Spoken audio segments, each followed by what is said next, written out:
Okay, good evening everyone. Welcome to Fry's Corner Bar. It's Friday the 13th, 2020. What can go wrong, right? Anyway, hopefully everyone's having a really good week.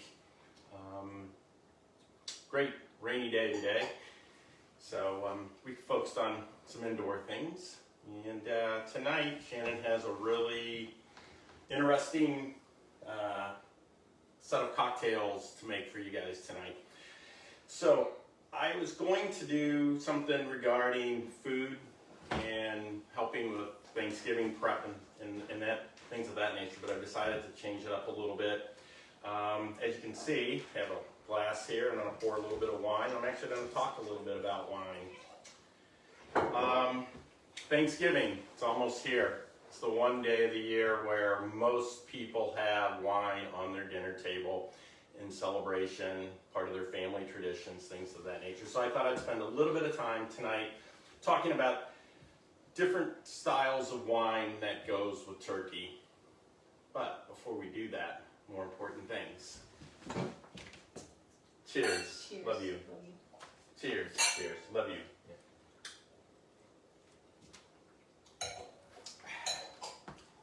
We're having a Rodney Strong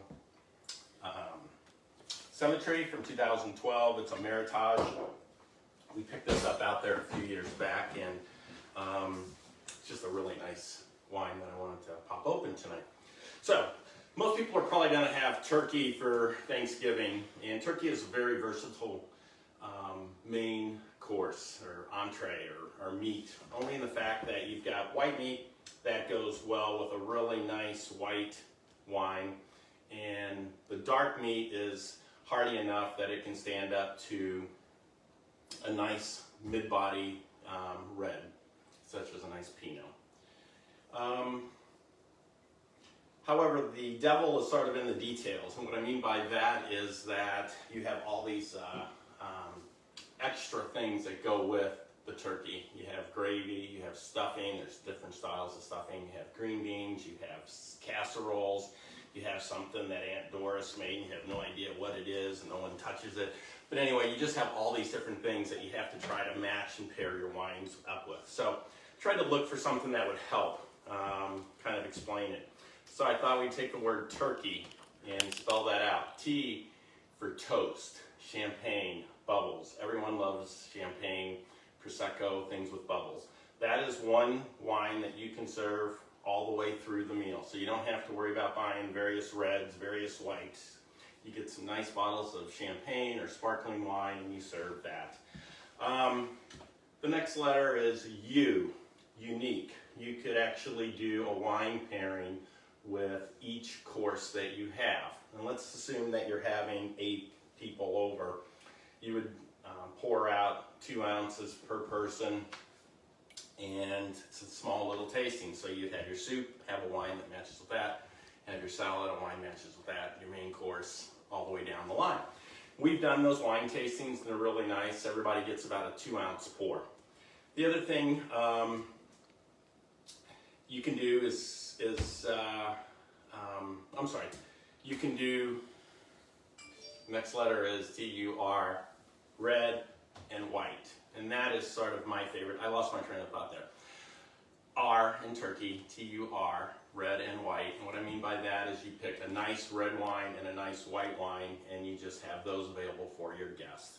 And when you go to buy a nice red wine, think about when you go out to dinner, you'll probably spend 40, 50 bucks on a nice red or white wine. In the retail store, that's probably about a $15 or $20 bottle of wine. So when you go out to buy wine for your meals, always try to make sure that you're spending what you would spend in a restaurant, and you're going to get a really nice bottle of wine. So if you're spending 50 bucks in a restaurant, go to the retail store, spend $50, that's a nice high-end wine there. So I think you'll be very comfortable with that. So for us, we typically will serve a red and a white when we have guests over. That way we're satisfying people that want red, people that want white. If you're picking out reds, you want to go with something that's softer on the tannins, a nice Pinot Noir, Beaujolais Nouveau, or Beaujolais Grand Cru, which is a little bit more expensive. Those are lighter wines, less tannins. They're not heavy like a nice dark Bordeaux Sauvignon or something of that nature. For whites, you want to look for something that's well balanced with low acidity. We like Gerner Veltliners. That's an Austrian wine. We also like Albarinos, which is a nice Spanish wine. You want to go with a Chardonnay. You want to do something with low oak or no oak at all. A Riesling, a Sauvignon Blanc, a Chenin Blanc, something of that nature. So the next letter that comes along in the word turkey is K. Know your guests. Know what your guests like. If you have people coming over and you know that they like a certain style of wine, that's probably what you want to serve. And E is the next letter, and that is the ending on a sweet note. So if you're having a nice dessert, apple pie, pecan pie, pumpkin pie, you probably want to serve a nice port with that. I'd probably go with a nice tawny port, a sherry, something that's sweet but not that is not sweeter than your dessert. And the last is Y. Let your guests choose. So your guests choose the wine, they bring it over, and that's what you have. So what I would think about, if you're selecting wines to serve, you probably want to have maybe 3 or 4 wines, and I'd probably do something along on a sweeter white wine, and that would probably be a semi-sweet, like a Riesling or a Rosé. I'd do a drier white wine, which would probably be a Chardonnay, a Gerner Veltliner, and then I'd probably do 2 reds. I'd do a friendly red that's very light, maybe a Pinot, and then I'd probably do a 4th wine that would be a little bit more full-bodied, because we like full-bodied wines, so probably along a Syrah, a Zinfandel, not a sweet Zinfandel, but a nice dry Zinfandel, and a Cabernet Sauvignon. So I've kind of talked a lot here. I had a few notes that I referred to. If you've got any questions on what I've kind of gone over, or if you're looking for actual suggestions, I try not to promote a lot of products and the things that I do, but if there's things that you would like me to get back to you on, if there's certain wines you'd like me to recommend, I'd be happy to do that. What I'd encourage you to do is go on, obviously you're watching, but post a note in there, we're looking for this type of wine or that type of wine, and I'd be glad to give you some recommendations. If you want to do that as a private message, I'm glad to do that as well. If you want to tell me what you're looking to spend, that always helps, because there's a wide spectrum of prices out there. I'm going to turn it over to Shannon. She's got an awesome show tonight. She's got a lot to cover, a lot to talk about, and thank you all. And Gracie, the Tavern Cat's here. Good luck, Shannon. Thank you. Hi, everyone. Welcome. And yeah, it is, we do have a lot to cover tonight, so it will be a longer show, so hopefully you can hang in or see what you're interested in. So I had actually gotten a few requests to come up with some cocktails for Thanksgiving. And when I was thinking about it, I thought, the last thing everybody wants to be doing, you know, when they're trying to cook the Thanksgiving dinner is mixing up cocktails. So I thought it would be great to go over some aged cocktails. And these are things that, you know, you can actually, you know, do tonight, do tomorrow. And we're going to go over 2 different aging methods. The first is aging in glass, which is the most accessible for, you know, at home, because everybody, like, I use this liter bottle, or a lot of times we save, you know, the old bottles, and we rinse them out. You can easily store the cocktails in there. The next thing that I did is we purchased a barrel or a cask. So we're going to do some cask aged cocktails as well. I just got this barrel yesterday, and so when you first get a barrel, you actually have to cure it. So this barrel is being cured right now. You just fill it with hot water and let that set for 3 or 4 days. Just making sure that, you know, it swells the wood and prevents any leaks. And this barrel is actually really good. It's pretty much stopped leaking already, and I just filled it last night. But this is a red oak barrel, I got it from Redhead Barrel. I'm actually going to order another barrel from an exotic barrel company just to compare the barrels, but this has a medium char. It's American oak, so this will impart flavor into the cocktail as well. But I'm going to pre-mix the cocktails, and then this is a 2-liter barrel, by the way. They come in different sizes. They come in 1, 2, 3, 5. This is a 2-liter, and so if you wanted a reference for the size. But we will be, so I'm going to be making a Boulevardire to age in the cask, and I'm going to make a Negroni to age in the glass. And I'm actually going to go ahead and mix up both cocktails, and I'll just keep the Boulevardire in the glass until we're ready.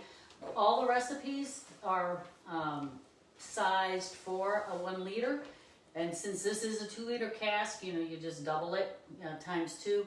If you have if you have a liquor bottle that's a 750 milliliter bottle, the 2 cocktails I'm doing tonight are 1 part, 1 part, 1 part. So it's just you just need to do the math on a third, which is about 8.5 ounces. Tonight I'm going to be doing 11 ounces for each ingredient. And these 2 cocktails are really the only difference between a Negroni and a Boulevardire is the liquor you use. When there are certain things that you want to keep in mind when you're aging cocktails.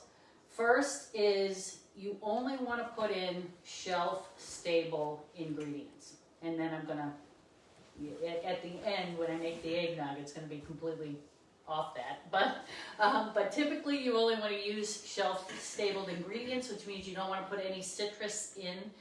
That doesn't mean you can't age a citrus cocktail. What you can do is just age the liquor and then add the citrus when you're serving it up. But so these are all liquor drinks. They're drinks that you would stir as opposed to shake if you need to remember it. The other thing is you want to use at least 30% of the alcohol that you put in an aged cocktail should be a high proof alcohol. So for the Boulevardire, I'm using 100 proof bourbon. And for the Negroni, I am using a Navy strength gin, which is this one's 114 proof. The reason you really want to use the high proof liquor is as the cocktail ages, it gets softer and sweeter. And if you use just a regular, like 80 proof liquor or a lower liquor, that cocktail is going to end up being too sweet.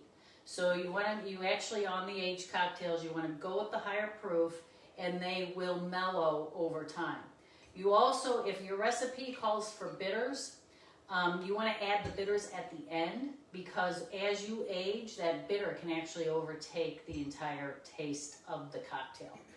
When I'm making when I'm putting them in glass, I'm going to try to fill them as full as possible, because you want to have as least amount of air as you can get, because the air will actually encourage oxidation. So I'm actually probably going to have to, make another cocktail to top it off, which I'll come back and do later. These are actually a little bit bigger than a liter, so they're not going to fill right. So I'm going to start with this, and I'm gonna. What do you think? When you say at the end add the bitters, are you talking about when it's finished aging? Or are you talking about when you are finished mixing and then you pour it in? Could you just what I mean by at the end is we're going to age these cocktails, and then when it comes time to serve it is when you actually add the bitters. So when you're serving the cocktail after the aging process is complete, then that's when you add the bitters. And then one of the other notes on the barrel aging is once your cocktail is completely aged in the barrel, you actually want to remove it from the barrel and put it into glass. Unless you're going to drink that whole barrel within the day, because again, if you drink part of it, then you get the oxygen in there, and it's going to change the flavor. So as in the barrel, as it ages, we're gonna be tasting that every few days to see how the flavors are developed. The newer the barrel, the quicker the flavors are going to impart. So that's going to impact the age of the cocktail. So I am doing 11 ounces each because I'm of the liquors, which is I'm doing it in milliliters, which is roughly 300. So I gotta take my glasses off. About 325 milliliters, and I'm just going to mix these in the bottle. Just going to use my funnel, and so I'm starting with the Campari. So that's 11 ounces, and I'm going to add 11 ounces to this bottle. Thank you. We're really going through the Campari. Actually, as I talk about Campari, we found a new bitter. I bought a new bitter this week. Actually, the other thing I discovered is Total Wines and More in Braintree. If you're local to Marshfield, Total Wines and More will deliver your order to your house if you order $150 or more, and it's free delivery. You just have to, I tip, so whatever the cost of the tip is. And the service has been great. I've ordered it at like lunch, and I have it that night. You pick your time window, an hour, and they've always been right on time. So that is excellent. Next, 11 ounces of the sweet vermouth. Oh, I wanted to show you the bitters. I diverted. So this is a new bitter. It's similar to Campari. It's not as sweet. It has a nice mellow taste. This is a Tempest Fugit spirit, which is a Switzerland spirit, and it is called Grand Classico. And you can tell we just got this, and we're enjoying this bitter. So if you want to try something different than Campari, I highly recommend that this new bitter that we've been using. And it's good just to sip or over ice with a little club soda. You don't have to make a big cocktail with it. So another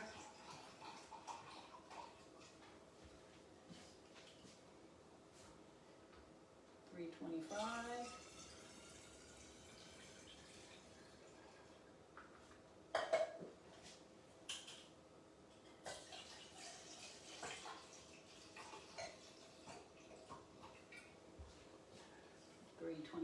And then now the only difference between these two cocktails now is one's going to take gin and the other's going to take bourbon. The bourbon I'm using for the Negroni that's going to go in the cask is this Uncle's Nearest 1856 whiskey that is 100 proof.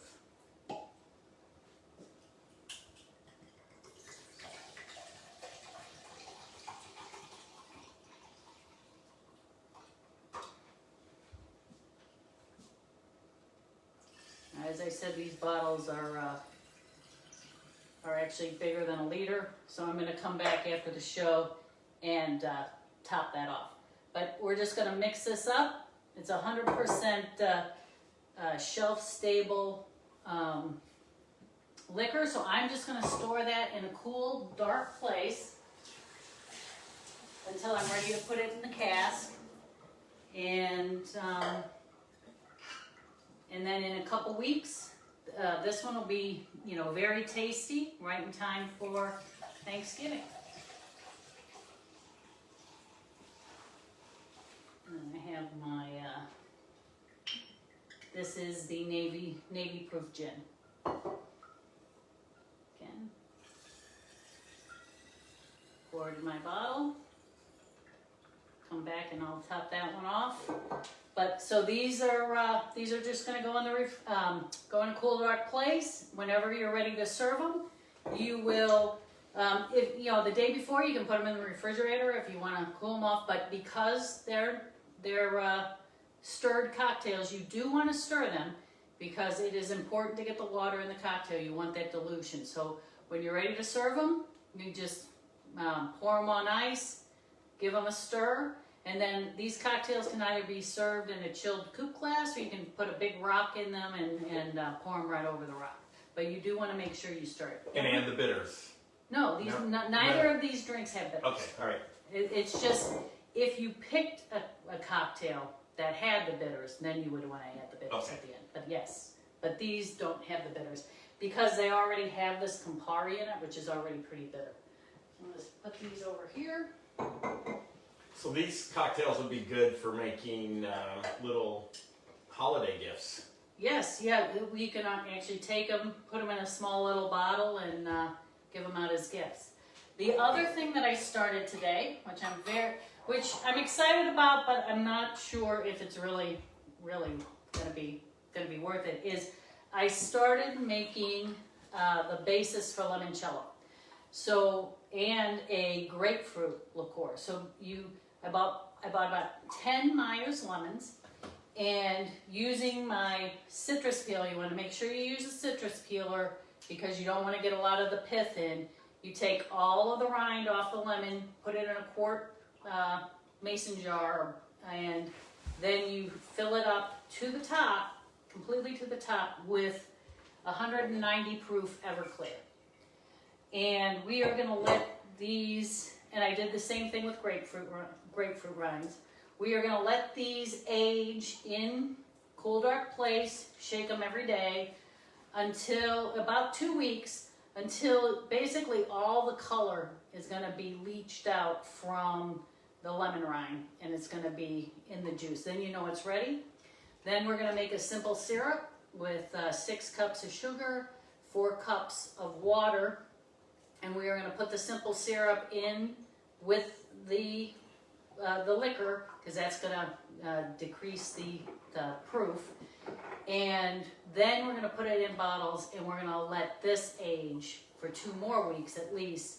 The longer it ages and mellows, the better it gets. But these two are also great holiday gifts. What I'm going to be interested in, this is the first time I've done the limoncello, is how it tastes and whether the labor and the effort is worth going out and buying a good limoncello. Now I'm more excited about the grapefruit because grapefruit liqueur is pretty expensive, whereas you can get limoncello pretty reasonably. How long did that take you to make the lemon? It took me 3 minutes of lemon to take the rind off, so it was about 30 minutes to do the lemons. And the pith is the white stuff. You don't want that in there at all, right? Right, no pith. You want to try to avoid putting the pith in. And then Mike and I juiced the lemons and the grapefruit. We used Myers lemons, which I highly recommend for limoncello. And then we actually have some beautiful Myers lemon juice and some grapefruit juice in the refrigerator. So our other cocktails for tonight are going to be juice-based cocktails. So now the final thing that I want to make is a eggnog. So, and this is an aged eggnog, and I know some people might freak out about aging this eggnog, but again, we're going to be using higher proof alcohol. So that higher proof alcohol is going to prevent bacteria from growing in the mix. So first you start out with 12 dozen eggs. Our neighbors, the Reeds, have chickens, and so these are fresh farm eggs. So thank you, Dory and Jamie. Appreciate that. And there's a dozen of them. So 12 eggs. I actually have the egg whites in the refrigerator. Those are going to be used for, I think I'm going to make a fresh angel food cake because you need a dozen egg whites, and that's perfect. I'm going to use 1 pound of sugar, and this is organic cane sugar from Trader Joe's. And I just do this by weight. I measure everything by weight, and then 1 teaspoon of freshly ground nutmeg. And we are going to take this, and this is the most work because we're just going to keep stirring this around until it lightens up in color and it will come off the whisk like a ribbon. You can tell, no ribbon yet.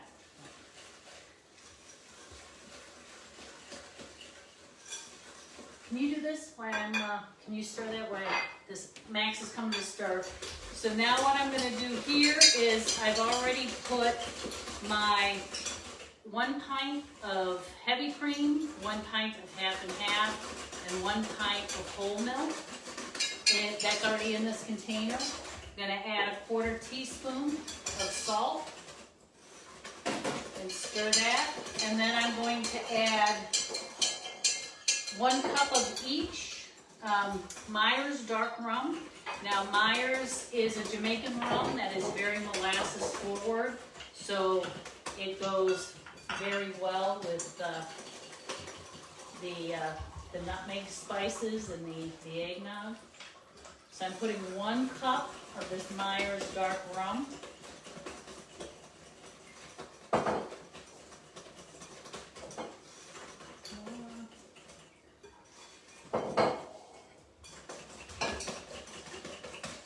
And then I am doing 1 cup of cognac, which is, I already measured this out, that was the last of my cognac.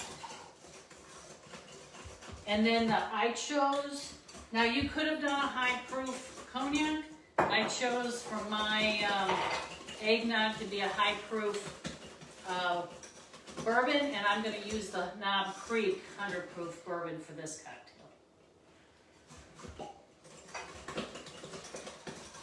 The other thing about when you're making an aged cocktail is you really want to use quality ingredients.